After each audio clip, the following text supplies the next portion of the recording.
రూపాంతర ఆదివారము కొరకై ఏర్పాటు చేయబడిన పరిశుద్ధ లేఖన భాగములు చదువుకుందాము. పత్రిక పాఠ్యభాగముగా పేతురు రాసిన రెండవ పత్రిక 1వ అధ్యాయము 16వ వచనము నుండి 21వ వచనము వరకు, సువార్త పాఠముగా మత్తయి సువార్త 17వ అధ్యాయము 1 నుండి 9 వచనములు ఈ విధముగా వ్రాయబడి ఉన్నవి. మన ఆంధ్ర క్రైస్తవ కీర్తన పుస్తకం నుండి 451వ కీర్తన, సర్వచిత్తంబు నీదేనయ్యా అనే కీర్తన పల్లవి ఆఖరి చరణము పాడుకుందాం. సర్వచిత్తంబు నీదేనయ్యా, స్వరూపమిచ్చు కుమారివి. సర్వచిత్తంబు నీదేనయ్యా, స్వరూపమిచ్చు కుమారివి. సారే పైనున్న మంటినయ్యా, సరి అయిన పాత్రం చేయుమయ్యా. సర్వేశ్వర నెరిక్తుండను, సర్వదా నిన్నే సేవింతును. సర్వచిత్తంబు నీదేనయ్యా, స్వరూపమిచ్చు కుమారివి. ఆత్మస్వరూపని చిత్తమే అని సంబు చెల్లు ఇహ పరమున. అధికంభుగా నన్ని ఆత్మతో ఆవరింపు మన రక్షక. అందరూ నాలో క్రీస్తుని చూడా, ఆత్మతో నన్ను నింపుము దేవా. సర్వచిత్తంబు నీదేనయ్యా, స్వరూపమిచ్చు కుమారివి. మన తండ్రి అయిన దేవుని నుండి, ప్రభు అయిన యేసుక్రీస్తు నుండి కృపయు సమాధానములో మీకు కలుగునగాక. ఆమేన్. ప్రభునందు ప్రియమైనటువంటి దేవుని బిడ్డలారా, మన ప్రభువును రక్షకుడైన యేసుక్రీస్తు వారి యొక్క దివ్యమైన నామములో మరి ఏ రీతిగా 2వ మాసములో మొదటి వారములో 2వ దినమున ఈ రీతిగా ప్రభు యొక్క బలను సమీపించుటకు మరి యొక్క అవకాశమును కలిగించిన దేవాతి దేవునికి వందనములు, స్తోత్రములు, కృతజ్ఞతాస్తులు చెల్లిస్తూ ఉన్నాను. ఆ మీదట దేవుని యొక్క సన్నిధికై చేరవచ్చిన దేవుని ప్రజలను నాకు సొత్తుగాను స్వాస్థ్యముగాను గ్రహించబడిన నా పిల్లలైన కాశీపాడు గురిమండలములోని స్థానిక సంఘ సభ్యులకును యూట్యూబ్ ద్వారా, వాట్సాప్ ద్వారా, ఫేస్బుక్ ద్వారా ఈ యొక్క జీవవాక్యపు ఛానల్ వీక్షిస్తున్న శ్రోతలందరికీ ప్రభువైన యేసుక్రీస్తు నామములో 2వ మాసము 2వ దినపు మొదటి ఆదివారపు శుభాలు, ఆశీర్వాదములు మీకు తెలియజేస్తూ ఉన్నాను. ప్రియా దేవుని బిడ్డలారా, గడిచినటువంటి ఎపిఫానియా కాలములో 3 వారములు మనము దేవుని యొక్క ప్రత్యక్షత యొక్క ప్రాముఖ్యతను, అందున్న దేవుని యొక్క మహిమను, మహిమకరమైన కార్యములను గురించి మనము విన్నాము, తెలుసుకున్నాము, ప్రకటించాం. ఈ ఎపిఫానియా కాలమును ముగించుకొని రూపాంతర ఆదివారములోనికి ప్రవేశించుటకు కృప చూపినటువంటి దేవుణ్ణి ఘనపరుస్తూ, దేవునికి వందనాలు తెలియజేస్తూ మీ అందరికీ కూడా రూపాంతర ఆశీర్వాదములు, transfiguration Sunday blessing to all. మీ అందరికీ రూపాంతర ఆదివారపు శుభాలు తెలియజేస్తూ ఉన్నాను.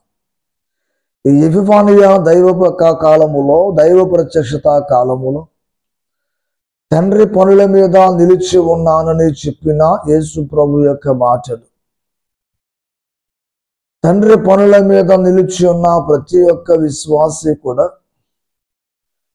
దైవ కార్యములను శ్రద్ధగా చేసేటువంటి వారిగా, ఆతిథ్యమిచ్చుడులో శ్రద్ధ కలిగిన వారిగా, ఇసుగు లేకుండా, సలుగు కొనకుండా, ఇష్టపూర్వకంగా మరియు మనుషులకు చేసినట్టు కాక దేవునికి చేసినట్లు చేయాలని కొన్ని మాటలు మనము గ్రహించి ఉన్నాం. అయితే ఈనాటి వాక్యము ద్వారా సంఘము దైవ కార్యములు చేయడం ద్వారా కూడా ప్రభుని యొక్క ప్రత్యక్షత, ప్రభు యొక్క రూపమును కనపరచగలమని తెలియజేస్తూ ఉంది.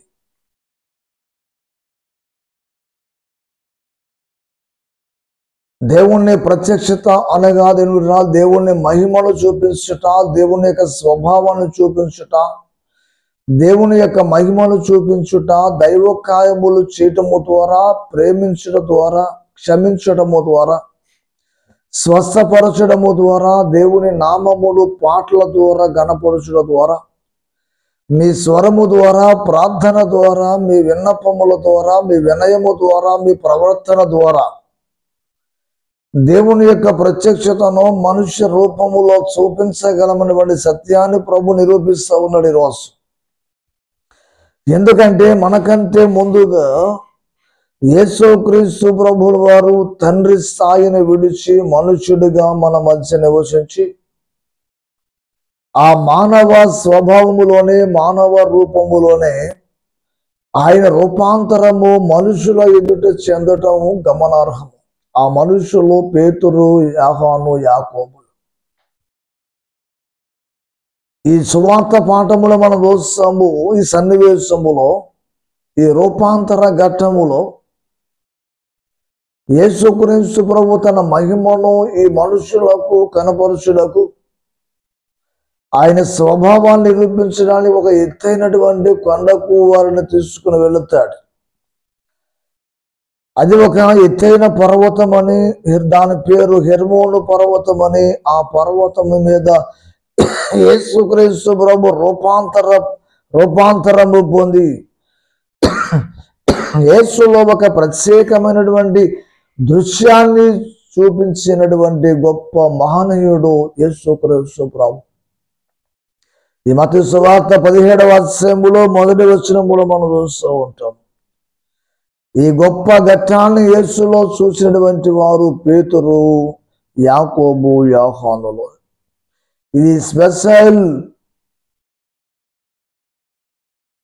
Revolution from God to see glory of God.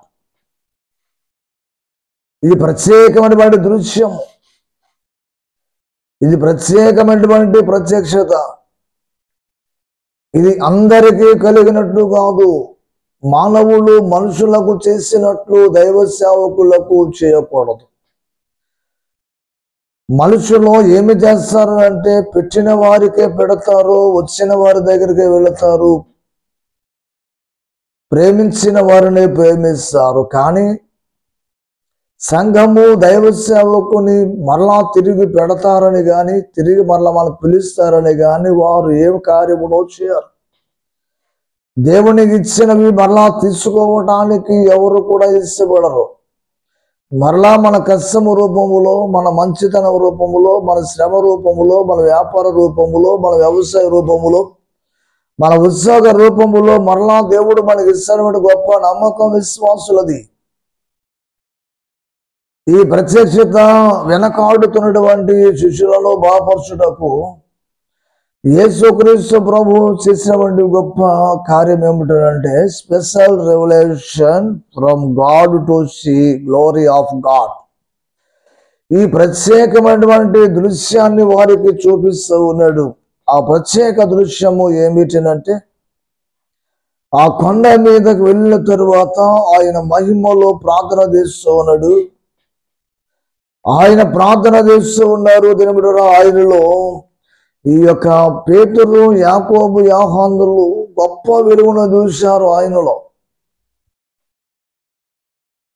రెండవదిగా ఆయనలో సూర్యుని చూశారు.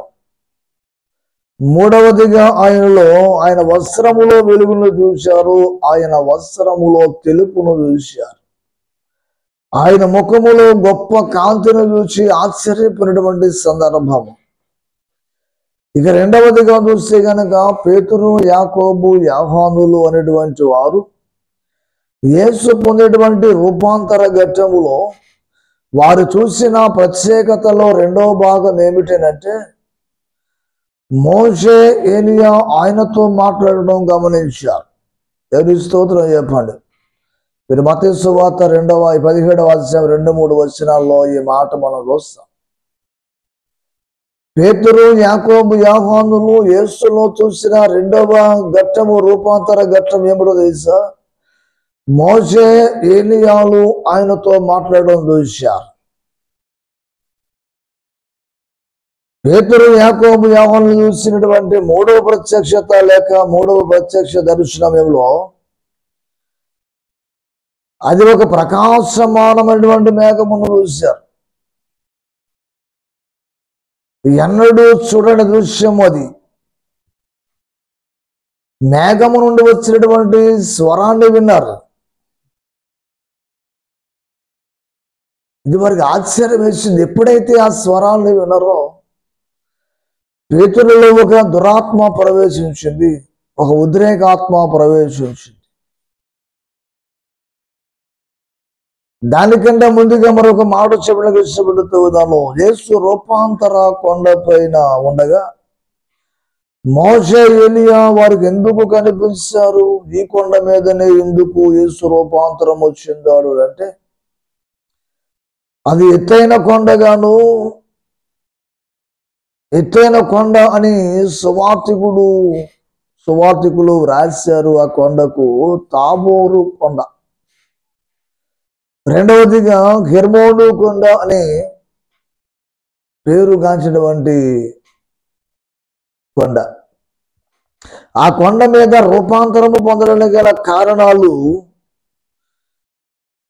నిర్గమకాండము 34వ అధ్యాయం 29 నుంచి 31 వరకు చదివితే మోషే సీనాయి కొండ మీద 40 దివారాత్రములు దేవునితో ఉపవాసం ఉండి సహవాసము చేసిన అనుభవము కలిగిన కొండ, ఆ ఎత్తైన కొండ అని సువార్త పాఠములో వ్రాయబడి. ఆ కొండకు హెర్మోను కొండ, తాబోరు అనేటువంటి పేరు, నామములు పెట్టబడినవి. రెండవ సత్యం ఏమిటంటే రాసుల మొదటి గ్రంథములో 19వ అధ్యాయములో 11వ వచనములో మీరు వెళితే ఆ ఎత్తైనటువంటి పర్వతము మీద యెహోవా ఏలియాతో మాట్లాడినటువంటి దృశ్యం. దేవుడికి స్తోత్రం. ఆ కొండ ఎత్తైనటువంటి కొండ, పర్వతం అని పేరు పెట్టబడినటువంటి అందుచేత అదే పర్వతానికి, అదే ఒక కొండకు పెట్టబడిన పేరులు ఇవి. అందుచేత మోషే, ఏలియాను ఏ పర్వతము మీద దేవునితో మాట్లాడారో, దేవుని స్వరాన్ని విన్నారో, ఆ స్వరాన్ని యేసు ప్రభు ద్వారా ఈ యొక్క రూపాంతర ప్రత్యక్షము ద్వారా రూపాంతర ఘట్టములో యోహాను, పేతురు, యాకోబులకు యొక్క దృశ్యాన్ని చూపిస్తూ ఉన్నాడు. ఇలా వినండి, యేసు రూపాంతరము పొందినది ఎత్తైన ఒక కొండ, లేక తాబోరు కొండ, హెర్మోను కొండ. మోషేతో మాట్లాడిన సీనాయి కొండ, ఏలియాతో మాట్లాడినది ఎత్తైన పర్వతము. మాట్లాడినది, చూసినది, రూపాంతర పొందినది అనుభవము లేక దేనిబడినా ఏదైనా కావచ్చును గాని అది దేవుని యొక్క బలిపీఠము. నమ్మిన వారు దేవుని స్తోత్రం చెప్పండి. మోషే, ఏలియాలు పర్వతములు వేరైనా, ఎత్తైన కొండలైనా, వాటి పేర్లు ఏమైనా, ఈ రూపాంతర ఘట్టములో ఎత్తైన కొండ సీనాయి పర్వతము, తాబోరు కొండ, సీనాయి పర్వతం అని తెలియపరిచినటువంటి నామము కలిగిన ఈ కొండ పైన యేసు ప్రభు రూపాంతరము చెందడానికి గల కారణం ఏమిటది? దేవుని యొక్క బలిపీఠము. ఆ బలిపీఠము మీద దేవుని బిడ్డ ఎవరు ప్రార్థించినప్పటికీ కూడా దేవుని యొక్క మహిమను చూస్తారు. ఆ బలిపీఠము దేవుని యొక్క సేవకుడు, ఆ బలిపీఠము దేవుడైన మాట కూడా జ్ఞాపకం చేస్తూ ఉన్నాం. శిష్యులు 12 మంది అయినప్పటికీ కూడా ఆ మహిమను చూసిన వారు మాత్రము 3. మరి మిగతా ఆ 9 ఎక్కడా? రూపాంతరము పొందినటువంటి వారిలో ఈ మహిమను చూసేది 3. గెత్సెమనే తోటలో దీని మీద ప్రార్థించినప్పుడు ఉన్నది 3 ఆహ్వానించబడ్డారు. ఇంకా మనం చూస్తూ ఉన్నప్పుడు దేవుని బిడ్డలారా, దేవుని యొక్క సముఖములో చెప్పబడుతున్న మాటలు ఏమంటాడు? ఈ 3 ప్రార్థనా పరులు, ఈ 3 ఆసక్తి కలిగినటువంటి వారు, ఈ 3 బాధ్యత కలిగినటువంటి వారు, ఈ 3 ఒక ప్రత్యేకతను సంతరించుకున్నటువంటి వారు. ఇట్టి ప్రార్థనా పనులోని సంఘములో ఉంటే ఆ సంఘము ధన్యకరమైనది. ఇలాంటి ప్రార్థనా పనులోని గ్రామములో ఉంటేనే గ్రామము ధన్యకరమైనది. ఇలాంటి ప్రార్థనా పనులు దేవుని బిడ్డలారా, నీ యొక్క గృహములో ఉంటే నీ గృహము ధన్యకరమైనదని కూడా తెలియజేస్తూ ఉన్నాను. ఈ సీనాయి పర్వత అనుభవము మోషే గారిది. దానికి హోరేబు పర్వతం అని, పర్వత శిఖరం అని కూడా పేరు పెట్టబడుతుంది. ఏలియా అదే కొండ మీద, అదే హోరేబు కొండ పర్వతం మీద దేవుడు ఆయనతో మాట్లాడిన దృశ్యం, మాట్లాడిన అనుభవం కూడా. ఈ రూపాంతర ఘట్టములో పేతురు, యాకోబు, యోహానులు హెచ్చరించబడ్డారు. కారణం ఏంటంటే, మాట్లాడినది తొందరపడి మాట్లాడిన వాడు పేతురే గాని పేతురు వెంబడించినటువంటి 3 కూడా దేవుడు హెచ్చరిస్తూ ఉన్న దానికి కారణం ఏంటంటే,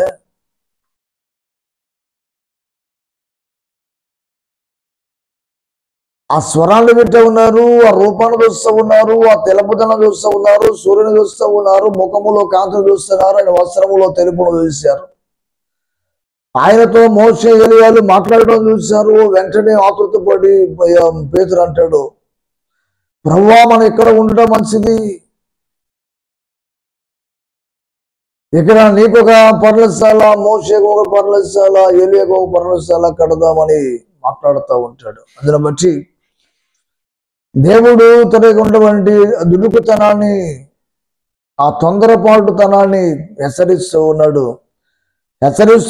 ఆజ్ఞాపిస్తూ ఉన్నాడు. దిస్ ఈజ్ హిస్, ఇది దేవుని యొక్క ఆజ్ఞ. This is his warning and హెచ్చరిక. మత్తయి సువార్త 17:5 మనం వస్తూ ఉంటాం. ప్రియా దేవుని సంగమా, ఆయన మనుషుల మధ్య మనుషుడిగా ఉండి రూపాంతరము ద్వారా దైవ స్వారూప్యమును చూపించాడు యేసు. మనం మనుషుల మధ్య ఉన్నప్పుడు కూడా క్రీస్తు యొక్క ప్రతిబింబాన్ని చూపించవలసినటువంటి వారము సమాజానికి క్రైస్తవుడు. అంతేగాని పాములలోకి వెళ్ళి, తలకాయి చేపలలోకి వెళ్ళి తోకను చూపించి నటించేటువంటి జీవితాలను దేవుడు ఇష్టపడడు.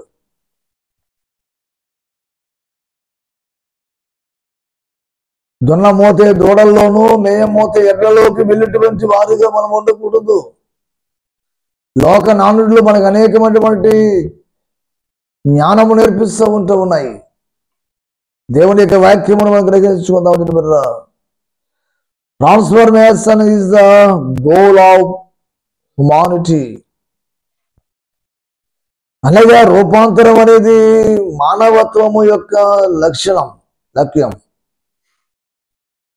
మార్పు చెందుడు అనేది మానవత్వము యొక్క లక్ష్యం, మానవత్వ లక్ష్యం. మానవ స్వభావం తప్పులు చేయటమే కాదు, నేరములు చేయడమే కాదు, అబద్ధం ఆడటమే కాదు, హత్యలు చేయడమే కాదు, దొంగతనములు చేయడమే కాదు, అబద్ధ సాక్ష్యములు చెప్పడమే కాదు. దేవుని యొక్క మహిమను వచ్చిన తరువాత, దేవుని మాటలు విన్న తరువాత నీలో కలగవలసిన ఒక ప్రత్యేకమైన మార్పు. చీకటి నీలో ఉన్నప్పుడు నీతో తప్పులు చేస్తుంది, చీకటి నీలో ఉన్నప్పుడు నీతో పాపము చేస్తుంది, చీకటి నీలో ఉన్నప్పుడు లోకములు అబద్ధం ఆడిస్తుంది, నేరములు చేస్తుంది, ఘోరములు చేస్తుంది. కానీ వాక్యం అనే వెలుగు నీళ్ళు వచ్చిన తర్వాత, నీ చెవులకు తటస్థించిన తర్వాత, అది నీ హృదయములకు హత్తుకున్న తర్వాత నీలో ఎముకల ఆ చీకటి అంతా పోవాలి. దేవుని మహిమను చూసేటువంటి వారు, దేవుని మహిమను చూసేట అన్నప్పటికీ కూడా వీరిలో ఒక దురాలోచన కలిగి మాట్లాడటం అనేది, ఆ ఉద్రేక స్వభావము మనుషుల్లో ఉండి తొలగిపోవాలి. Transformation to transfiguration. ఇది స్థాన మార్పిడి కాదు, వస్తు మార్పిడి కాదు, సామగ్రి మార్పిడి కాదు, ఉద్యోగ మార్పిడి కాదు. ఈ ట్రాన్స్ఫర్స్ అంటే దీన్ని బిడ్డ ఒక సంఘానికి వెళ్ళడం కాదు, ఒక ఊరు నుండి మరొక ఊరికి బదిలీగా వెళ్ళడం కాదు. స్వభావం మారాలి, అంతరంగం మారాలి, మాట మారాలి, రూపం మారాలి. నిన్ను చూసినప్పుడు ఇతడు దేవుని యొక్క సేవకుడిని, దేవుని యొక్క పిల్లలని సమాజము గుర్తించాలి. అట్టి స్వభావ లక్షణాలు కలిగినటువంటి వారముగా ఉండాలి. ఈ రూపాంతరములో యేసు తాను ఏమై ఉన్నాడో నిరూపించాడు. యేసు ప్రభు 100% మానవుడు. యేసు ప్రభు 100% కూడా కుమారుడు. యేసు ప్రభు 100% దేవుడే. నమ్మిన వారు దేవుని స్తోత్రం చెప్పండి. మానవునిగా ఎందుకు వచ్చాడు అని అంటే, నీకు తన స్వభావాన్ని నిరూపించడానికి, నీవు కూడా దేవుని సొత్తువు అని నిరూపించడానికి, నిన్ను కూడా దేవుని సొత్తుగా మార్చడానికి, మానవ లక్షణాలు కలిగి దైవ స్వరూపాన్ని చూపించడానికి గల కారణం ఈ ట్రాన్స్ఫర్మేషన్ సండిలో నీలో ఒక ప్రత్యేకమైన మార్పును కలిగించడకనే విషయం గుర్తు చేస్తూ ఉన్నాం. అయితే అలాంటి సమయంలో అపవాది నిన్ను ఆ రూపాంతరము పొందనివ్వకుండా ఆటంకపరుస్తూ ఉన్నాడు. అపవాదిని కందుల కనుక పేతురు యొక్క కందులకు ఆటంకపరుస్తూ ఉన్నాడు, అడ్డుపరచబడుతున్నాడు. యేసుతో ఉన్నాడు, యేసు యొక్క మహిమను చూశాడు, యేసులో ఉన్న వెలుగును చూశాడు, ఆయన వస్త్రములో తెలుపును చూశాడు, వెలుగును చూశాడు. ఆయన స్వరాన్ని విన్నాడు, మోషే ఎలి ఆయనతో మాట్లాడటం చూశారు. అయినప్పటికీ కూడా ఇక్కడ ఉండడం మంచిది, నీకొక గుడారము, నీకొక పర్ణశాల, ఎలియాకు మోషేకు ఒక పర్ణశాల కట్టేస్తానని మాట్లాడుతున్నాం. నువ్వెవడవి? ఆయన ఉన్నదే ఆయన బలిపీఠం మీద, ఆయన ఉన్నదే ఆయన పరిశుద్ధ స్థలములో ఉన్నాడు. ఆయనకు ఒక ప్రత్యేకమైనటువంటి బలిపీఠములు కట్టవని అవసరం లేదు. కానీ నీవే ఒక బలిపీఠముగా మారాలి అన్నది దేవుని యొక్క సంకల్పం. నిన్ను ఒక బలిపీఠముగా మార్చి నువ్వు రాయి అన్నాడు.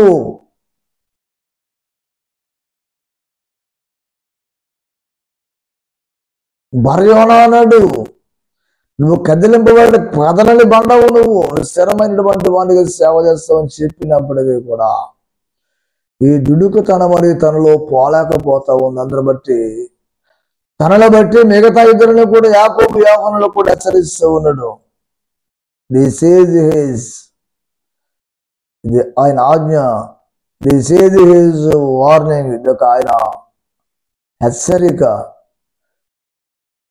గుర్తు చేస్తూ ఉన్నాను ప్రియమైనటువంటి వాళ్ళరా. పిల్లరా, వెంటనే అతనిలో ప్రవేశించినటువంటి సాతాను మత్తయి సువార్త 17:4 అప్పుడు పేతురు అంటాడు, ఇక్కడే ఉండడం మంచిది. ఇక్కడే ఉంటాడట, పర్ణశాలలో కట్టేశాడట.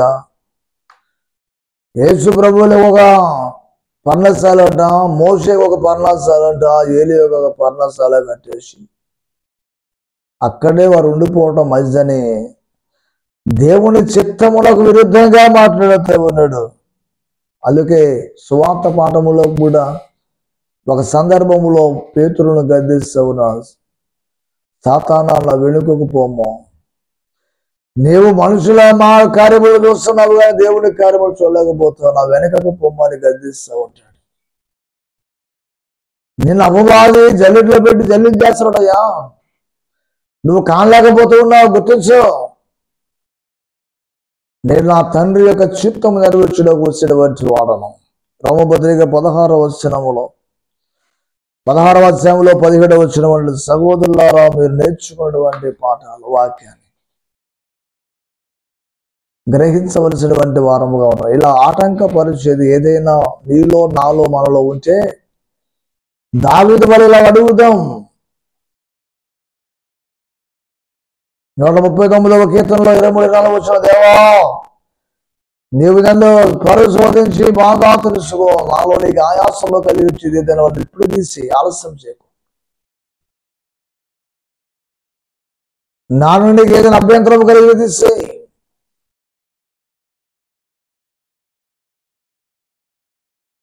నీ వాక్యం అనుసరి నడుచుకునేటువంటి భాగ్యము దయచేయమని ప్రార్థన చేసేటువంటి వారముగా ఉన్నాం. ఎందుకంటే మనము లోక సముద్రము కాము, లోకము నుండి ప్రత్యేకించబడిన వారం, చీకటి వారము కాదు, చీకటిలో నుండి వెలుగులోకి తేబడిన వారము. ఈ ప్రత్యక్షత దేవుని మహిమపరిచేటువంటి వారముగా ఉన్నాడు. కొరింథీ రాసిన మొదటి పత్రిక 3వ అధ్యాయం 16-17 వచనాలు అంటాడు, మీరు దేవుని ఆలయమై ఉన్నారని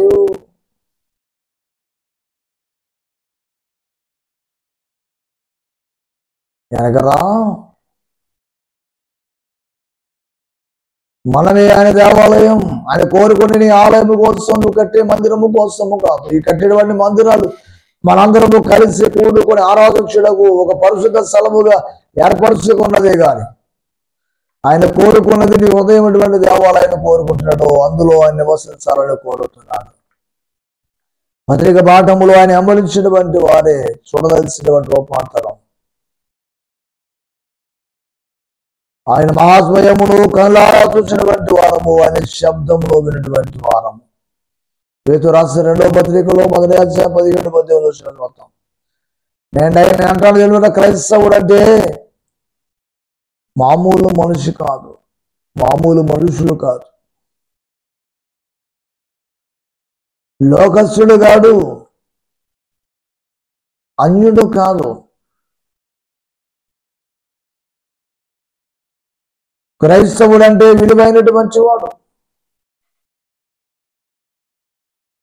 క్రైస్తవుడు అంటే అమూల్యమైన రక్తము చేత కడగబడినటువంటి వాడు కనుక ప్రత్యేకించబడినటువంటి వారము, విలువైనటువంటి వారము.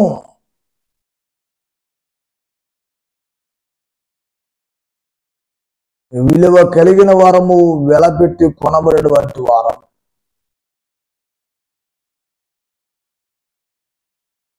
మనకిష్టమైనవి కొన్ని వస్తువులు కొనినప్పుడు మనం ఎంతో ప్రాణంగా లోస్తూ ఉంటాం. అవి ప్రాణము కాకు, వాటిని చాలా భద్రంగా దాస్తూ ఉంటాం. ఎందుకంటే తను వెల ఎక్కువ, ఇష్టముతో తీసుకున్నాము కనుక, ఇష్టముతో కొన్నాము కనుక. అలాగే దేవుడు తన స్వరక్తము చేత నిన్ను కొన్నాడు, నిన్ను భద్రము చేయడానికి నిన్ను బోధలు చేస్తూ ఉన్నాడు. ఈ మాటల ద్వారా మనం మన యొక్క సామర్థ్యం ఏంటో మనం గుర్తించేటువంటి వారముగా ఉన్నాడు. ప్రత్యేకించబడిన వారము, వారిలో మోషే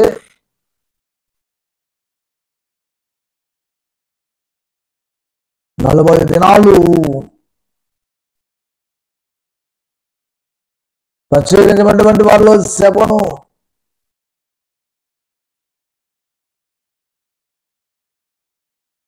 పిల్లలని జ్ఞాపకం చేస్తూ ఉన్నాము. వీరిలో నీలోనే ఆయన ప్రతిబింబలు చూడాలని ఆశిస్తూ ఉన్నాడు. నీలోనే ఆయన ప్రేమను చూడాలని ఆశిస్తూ ఉన్నాడు. నీలో ఆయన స్వభావాన్ని చూడాలని ఆశిస్తూ ఉన్నాడు. ఫోటో ఎందుకు దిగుతామనంటే, అబ్బా మనం ఎంత బాగున్నామో చూసి ఆనందించడానికి. మనం ఎందుకైనా అర్థం ముందుకు వెళ్తామనంటే, మనం ఎలా ఉన్నామని పరీక్షించుకోవడానికి. నేనంటాను, ఆయన నిన్ను చేసినది, నీకు సువార్త ప్రకటిస్తూ ఉన్నది, నీలాగా బ్రతుకుతావని కాదు, కానీ ఆయనలాగా జీవిస్తావని, యేసులాగా బ్రతుకుతావని, యేసులాగా జీవిస్తావని, యేసు యొక్క ప్రతిబింబాన్ని నువ్వు నిరూపిస్తావని ఆయన ఆశిస్తూ ఉన్నాడు. ఇలా కూడా జరగాలనంటే రోమాపత్రిక 12:2 చూస్తాం. 2 కొరింథీ పత్రిక 3:17-18 చూస్తే నేటి వరకు కూడా మానవ స్వభావములో క్రీస్తుని మనము నిరూపించలేకపోతున్నాం, క్రీస్తుని కలిగి జీవించలేకపోతున్నాం. రోడ్డు పక్కన ఉన్నటువంటి రాళ్ళైన ఒక ఊరికి దారి చూపిస్తున్నాయి, కానీ రోడ్డు పక్క బోర్డులైనా ఒక ప్రాంతానికి దారి చూపిస్తున్నాయి, కానీ మాట్లాడకపోయినా మీతో మాట్లాడుతూ ఉన్నాయి. మాట స్వరము కలిగిన మానవుడు క్రీస్తుని కలిగినటువంటి విశ్వాసి దేవుని యొక్క శబ్దాన్ని పలకలేకపోతున్నాడు, దేవుని యొక్క మాటలు చెప్పలేకపోతున్నాడు. దేవుని యొక్క జీవమును పొంది కూడా, జీవమును కలిగి కూడా దేవుని యొక్క ప్రతిబింబాలను చూపించలేకపోతున్నాడు. ఈ రూపాంతర ఘట్టములో ప్రభు అయిన యేసుక్రీస్తు ద్వారా మీరు తెలియజేస్తూ ఉన్నాను. భక్తుడు పడినటువంటి పాటలు అందరూ నాలో క్రీస్తుని చూడ ఆత్మతో నింపుము దేవనటువంటి రీతిగా ప్రతి ఒక్కరు కూడా ప్రభువా నాలో నీ యొక్క ప్రతిబింబాన్ని నిరూపించినట్లుగా నీ స్వరూపం నాకు దయచేయమని ప్రార్థన చేద్దాం. దేవుని యొక్క స్వభావాన్ని సమాజం నిరూపిద్దాం, దేవుని బిడ్డలుగా జీవిద్దాం. అంటే కృపా దేవుడు మీకు అనుగ్రహించునుగాక. ఆమేన్. సమస్త జ్ఞానములకు మించిన దేవుని సమాధానము యేసుక్రీస్తు వల్ల మీ హృదయములకు మీ తలంపులకు కావాలి ఉండునుగాక. ఆమేన్.